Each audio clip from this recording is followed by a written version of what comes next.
Hey guys, and welcome to World of Warships with Voulez-Vous. So the third season of ranked battles has just started, and I thought I would give it a go. And I jumped into a Shokaku game on the map North. And as in the previous ranked battles videos, I want to start with the team list, and this is going to be a really short one because the only person I know on the enemy team is the carrier captain. I don't know how skilled he is sailing a carrier. I usually played with him and against him in the previous seasons, in mainly cruisers.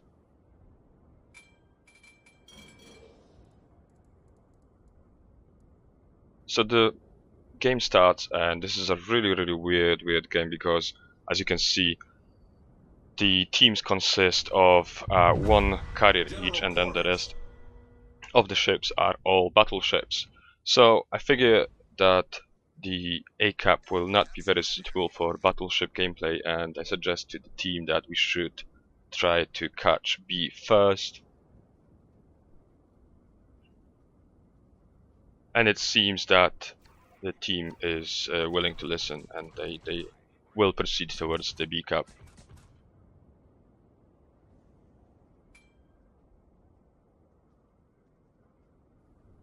So I'm up against a Lexington, and I know that Lexington's planes take much longer to take off, so I'm thinking maybe I should launch my torpedo bombers first and try to score an initial hit before the Lexington's fighters will actually reach the center of the map.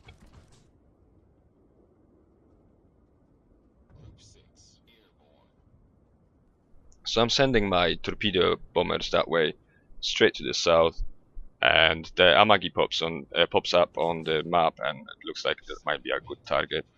So the next two are the dive bombers, and I'm sending them to the side. I just want them to take a bit longer to reach the Amagi. I want to have the torpedo run completed before the bombers, dive bombers arrive. So I'm preparing to make a drop, and my fighters are already en route to this area as well when I notice the enemy fighter squadron moving in close on my torpedo bombers. So I'm retreating. Basically, I want to bait those fighters to attack me, but the enemy carrier is withdrawing. So it's a bit of a cat and mouse game. So I'm thinking now, since I'm already that close to the Amagi, I think I'm just gonna drop. So I want to set it on fire. I want the Amagi to use its repair. And I'm sending the fighters and the torpedo bombers to the side. So Amagi's on fire right now, and it's still on fire. It still hasn't repaired. You can see that the health pool is getting lower. So I engaged the enemy fighters just to make sure that my torpedo bombers had a clear way to approach the battleship. And I'm making a drop, and I'm still new to the new way of dropping torpedoes in Japanese carriers, so it's not the most perfect drop. But I set up a manual dive bomber drop as well, and get rewarded by 3 hits and 3000 damage, but no fires. But check this out, the Yamagi overextended its turn, and it's still sailing into my torpedoes, which is just hilarious. Unbelievable, he actually managed to eat 6 of my torpedoes. Which is really good for me. So, situational awareness, it seems that my fleet is going towards B. The enemy fleet is kind of stuck just underneath the A cap, exactly as I expected. The A cap is not very suitable for trying to cap it with a battleship.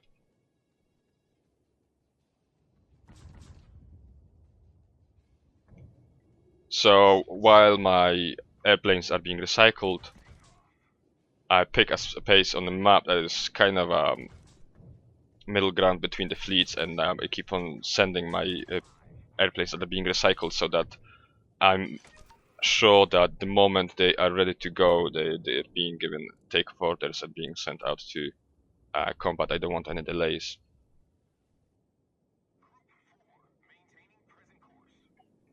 So we're just about to start capping B by the looks of it, and one of my dive bomber squadrons is already incoming on the Yamagi. I'm hoping that the repair the Yamagi has is still offline and I managed to actually set it on fire and just keep it burning for a while. One fire and 3 hits, and the dive bombers managed to drop their load before the fighters showed up. So the next one is the torpedo bombers, and they're being attacked by the enemy fighters.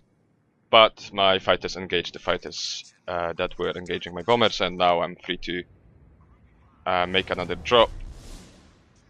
I need to rush this because I feel that those bombers, they will not live for a long time, so I'm just making a quick drop. It's not ideal, but it should be enough to kill the Yamagi. As you can see, the Yamagi is still on fire, so that means that that he's most likely going to die out of flooding and fire. So I quickly dropped this second drop, torpedo drop on the turrets, and also managed to set it on fire with my dive bombers. My fighters are sort of idle here. I sent the empty fighters back to recycle, and now I'm thinking I should actually use my alternative fire on my fighters. Just check this out. I think this is the first time I actually had a successful run with this way of using my fighters. It was just beautiful, wasn't it? So anyway, situational awareness again. I'm recycling my planes. My fleet is definitely established on B. The enemy fleet is moving on A, and now I notice that if I stay in the place where I am, in the next minute or two, the enemy battleships will start popping up on the other side of the A cap, and I will be in trouble. So the plan is now to basically hide behind that little island there on D7 and just keep on harassing the battleships that are the closest to me. With a really quick reload time the Japanese carriers have, this is the best way to actually deal a lot of damage. Just try to be as close to your enemy as possible, because like I said, your reload time is your friend when compared to the American carriers. They take much longer. So the Tirpitz is the next logical target. The Colorado is famous for its AA strength, so I'm thinking the Tirpitz should be my next target. So I make 2 quick drops quite far away from the target, simply because there's enemy fighters incoming, and the Tirpitz fortunately was almost stationary and was it managed to eat a lot of my torpedoes. And I did another manual attack on the enemy fighters, but this time I didn't have that much luck. And while I'm engaging them, I'm just dropping my dive bombs manually on the Tirpitz just to kill it. By the looks of it and the number of fires I started, it looks like the enemy Tirpitz is going to die, which is good news for me because those 2 battleships are way too close to me for my liking right now. I'm hoping that I'm already hidden behind that island, and now I look at the map, it seems like I might have overextended. I went too far, and so I need to back up quickly. And I'm going to give that order in a second. There we go. The situation is even more tricky because there are 2 enemy fighter squadrons not far away from my carrier, which means that my attacks and my defense against those 2 battleships will be much more difficult. And it seems that the Tirpitz managed to repair before it died, so I've got 2 battleships and no planes to attack.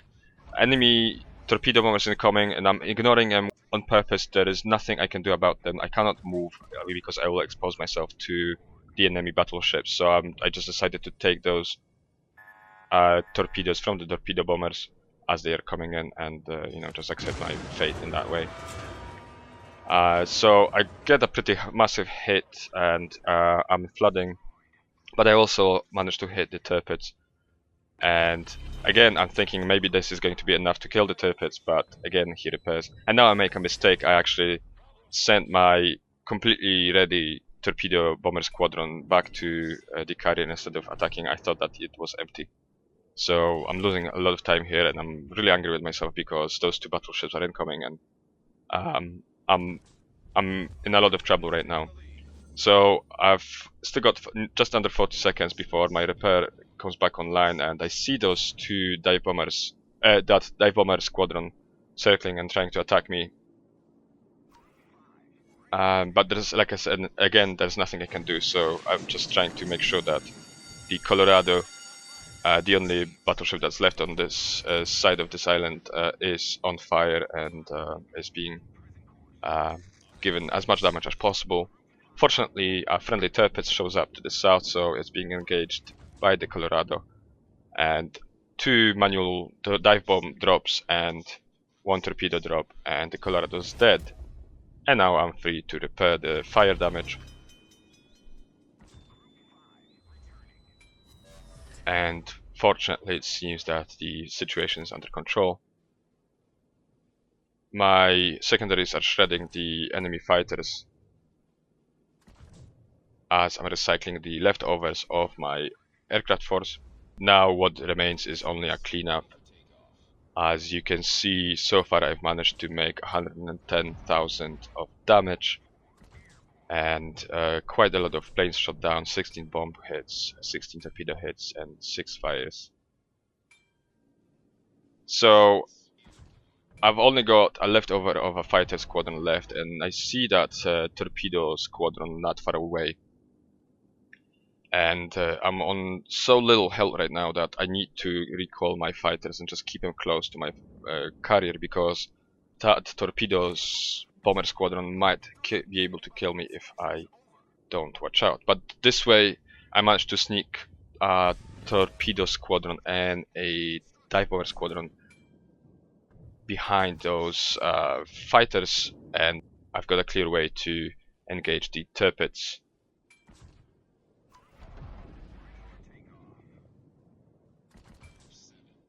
So I'm anticipating the torpedoes to turn south, so I just want to make sure that I'm not going to give the wrong lead. But it seems like the torpedo is going in a straight line.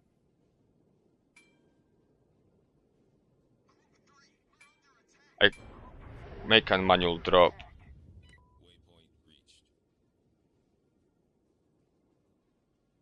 Quick correction. And that's the torpedoes in the water. I still feel that I'm giving way too much lead, way too much space for those torpedoes. I still need to get used to the new way of torpedo dropping. And just check this out. Check out that torpedo. The torpedo is doing the exact same thing the Yamagi did at the beginning of the match. He literally just ate a torpedo he had no reason to eat, but well, that's his mistake. And now just a quick dive bomber drop before the enemy fighter plane shows up, but he shows up before I actually drop the bombs, and yet still the dive bomber attack is successful. The torpedo is on fire, and that's the Wither award, which means that I've done 60,000 of fire and flooding damage on top of the damage that you can see on the screen, and that's the torpedo dead.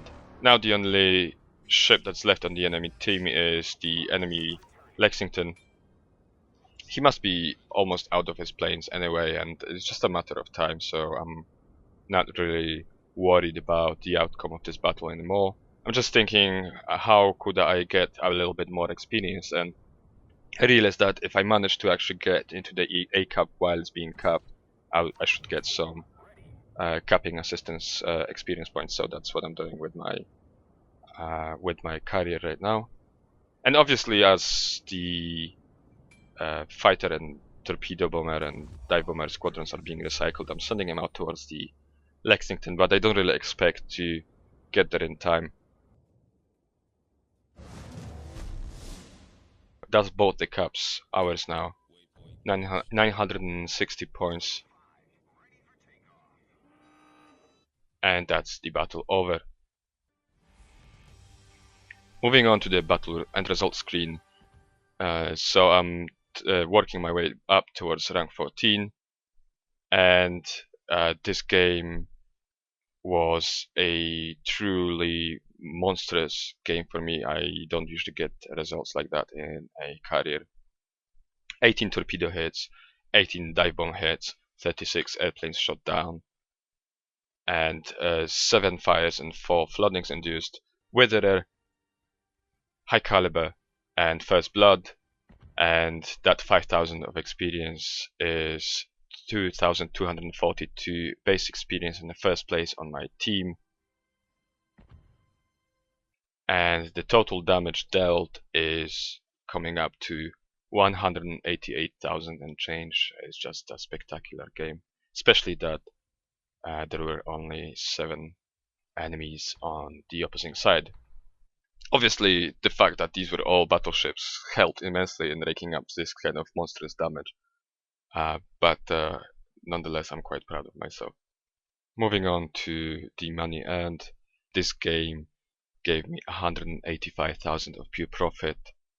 So guys, I hope that you enjoyed watching this replay, and I hope that it gave you an insight on how to approach career gameplay in ranked battles.